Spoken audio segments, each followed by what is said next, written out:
1 மாத காலத்திற்குள்ளாகவே உனக்கு இவ்வளவு பெரிய முரண்பாடு வந்து நீ வென்ற தொகுதியிலே ரிசைன் பண்ணிட்டு இவ்வளவு அவசர அவசரமாக ஓடுகிறாய் என்று சொன்னால் என்னென்ன கைமாறி இருக்கிறது என்பதையெல்லாம் அது ஆலோசனை செய்து போறாங்க.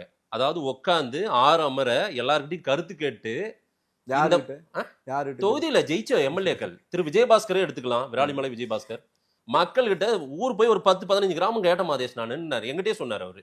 நான் ஊர் பூரா கேட்டுதான் கட்சி ஆபீஸ் போக முடியல விஜயபாஸ்கர். ஏன் நேரம் கொடுத்தாரா எடப்பாடி? இங்க இல்லைங்க, புதுக்கோட்டையில கிராமம் போய் கேட்டார்ல. இது தலைமைக்கு அவங்க என்ன சொன்னாங்களோ சாவி கொடுன்னு கொடுத்துட்டாங்கல்ல, அதெல்லாம் வந்து மதிக்கிறாரு அவரு. சாவி யாரு வாங்கினா?